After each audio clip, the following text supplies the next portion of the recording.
नमस्कार, मैं नंदिनी सिंह और आप देख रहे हैं कोहराम लाइव। सीएम चंपई सोरेन ने अधिकारियों से कहा कि राज्य में बड़े बड़े इंडस्ट्रियों के साथ साथ लघु कुटीर एवं छोटे छोटे ग्राम उद्योग का हर हाल में बढ़ावा दे। सुदूर ग्रामीण क्षेत्रों में छोटे छोटे लघु कुटीर एवं ग्राम उद्योग से जोड़कर गरीब किसान तथा जरूरतमंद लोगों के इनकम को बढ़ाया जा सकता है। झारखंड में सिल्क और तसर उत्पादन के क्षेत्र में रोजगार के अच्छे अवसर है। मौका था उद्योग विभाग के साथ हाई लेवल मीटिंग का। सीएम चंपई सोरेन ने उद्योग विभाग के तहत हो रहे कामों की उच्च स्तरीय समीक्षा की। सीएम ने झारक्राफ्ट और खादी एवं ग्राम उद्योग बोर्ड के अधिकारियों को निर्देश दिया कि वे सुदूर ग्रामीण इलाकों में ज्यादा से ज्यादा महिलाओं को ट्रेनिंग देकर हुनरमंद बनाएं। सीएम ने कहा कि महिलाओं को स्वरोजगार से जोड़कर उन्हें आत्मनिर्भर बनाना राज्य सरकार की प्राथमिकता है।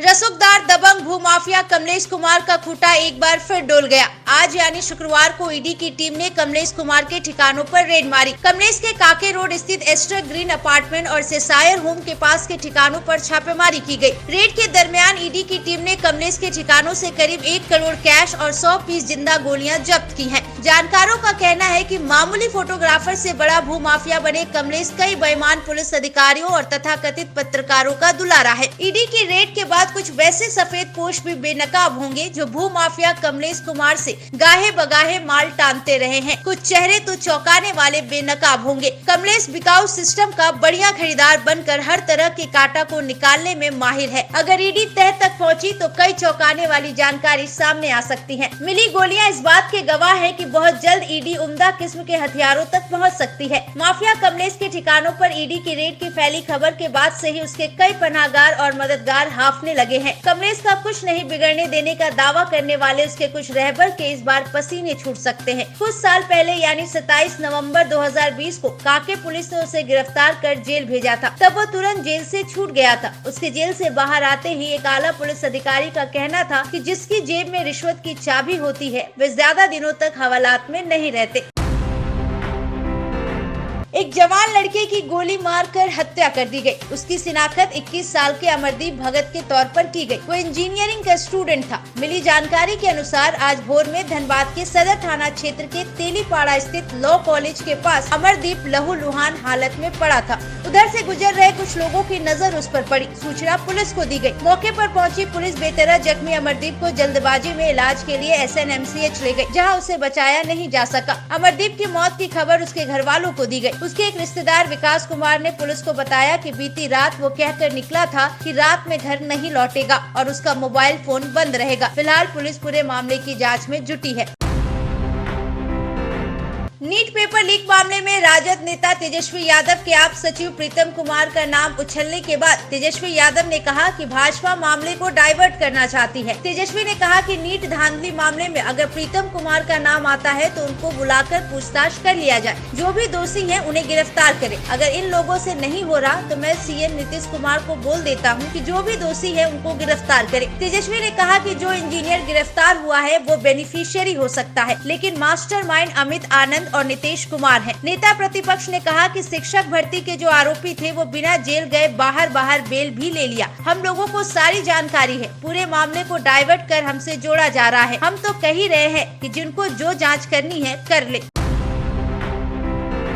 राजधानी रांची से सटे ओरमांझी थाना क्षेत्र में 15 साल की एक गरीब लड़की के साथ गैंगरेप किया गया। इस दुस्साहसिक वारदात को दबाने और छुपाने की भरपूर कोशिश की जा रही है। नाम नहीं छापने की शर्त पर एक आला पुलिस अधिकारी ने बताया कि गैंगरेप को लेकर ओरमांझी थाने में केस दर्ज कर लिया गया है। कार सवार हैवानों की खोज में पुलिस जुट गई है। पीड़िता बेहद गरीब है। वो अपनी माँ के साथ झुग्गी झोपड़ी में रहती है। माँ के साथ इधर उधर काम करके अपना पेट पालती है। खबर है कि मंगलवार की रात वो ओरमांझी के पंचायत भवन के पास सोई हुई थी। तभी वहां कार से पहुंच कुछ बदमाश उसे जबरन गाड़ी में बिठा लिया और फिर एक सुनसान जगह पर ले जाकर गैंगरेप किया। इल्जाम है कि सामूहिक दुष्कर्म करने के बाद पीड़िता को आनंदी बगीचे के पास सड़क पर फेंक दिया गया था। फैली इस वारदात के बाद कुछ लोगों का कहना था कि जंगल में जानवर है पर खैरियत से है। वहीं राजधानी में माँ बेटी बहुओं की इज्जत महफूज नहीं। कुछ रोज पहले नामकुम में घर में घुसकर एक फौजी की पत्नी के साथ गैंगरेप किया गया। अब तक किसी जालिम के पकड़े जाने की खबर नहीं है। नीट और UGC नेट परीक्षा में कथित भ्रष्टाचार के खिलाफ शुक्रवार को कांग्रेस का देशव्यापी प्रदर्शन हुआ। राजधानी रांची में भी कांग्रेसियों ने विरोध मार्च के साथ प्रदर्शन किया। कांग्रेस प्रदेश अध्यक्ष राजेश ठाकुर के नेतृत्व में बड़ी संख्या में कांग्रेसियों ने रांची के शहीद चौक से राजभवन तक विरोध मार्च किया। विरोध मार्च राजभवन के पास सभा में बदल गया। शिक्षा विभाग में व्याप्त भ्रष्टाचार को लेकर कांग्रेस के नेताओं ने भाजपा और केंद्र सरकार पर जमकर बरसे। अध्यक्ष राजेश ठाकुर ने कहा कि गुजरे 5 साल में 43 भर्ती परीक्षाओं का पेपर लीक हुआ है। युवाओं का देश कहे जाने वाले भारत में आज युवा अपने भविष्य को लेकर चिंतित है। केंद्र की भाजपा सरकार इन युवाओं को कुशल और सक्षम बनाने की जगह उन्हें कमजोर बनाने पर तुली है। छात्र दिन रात मेहनत करते हैं। माता पिता अपना पेट काटकर बच्चों को पढ़ाई करा रहे हैं। माता पिता को ये आशा रहता है कि पढ़ लिख कर उनका बेटा उनके सपनों को पूरा करेगा, लेकिन यहाँ तो पिछले 10 साल में युवाओं का भविष्य भ्रष्टाचार की भेंट चढ़ती जा रही है। अफसर या तो अपना काम सही से करे या फिर पूर्णिया से अपना ट्रांसफर करा ले। इसके लिए मैं 3 महीने दूंगा। अगर फिर भी जनता का काम नहीं होता है तो मैं कानून को हाथ में नहीं लूंगा, बल्कि चौथे महीने दफ्तर में जाकर ताला लगा दूंगा। उक्त बातें पूर्णिया से सांसद पप्पू यादव ने कही। पप्पू यादव आज पूर्णिया के एक कस्बा में आयोजित कार्यक्रम में बोल रहे थे। मौके पर सांसद ने कहा कि 4 जून को लोकसभा चुनाव परिणाम आते ही कई ऑफिसर ट्रांसफर के लिए अपना चिट्ठी लगा दिए। उन्हें अब यहाँ काम नहीं करना। अरे भाई, मैं बाघ थोड़ी हूँ, मैं भी आपका परिवार हूँ। पप्पू यादव ने लोगों से कहा कि अगर आप जमीन का म्यूटेशन कराने या फिर किसी दूसरे विभाग में जाए, वहाँ अगर आपसे कोई पैसे मांगे तो उसे दे देना, इसके बाद मेरे पास आ जाना। उससे 3 गुना पैसे नहीं लौटाए तो मेरा नाम बदल देना। ऐसे अफसर पूर्णिया से 3 महीने के अंदर ट्रांसफर करा ले। आप पब्लिक सर्वेंट है और मैं पब्लिक रिप्रेजेंटेटिव हूँ।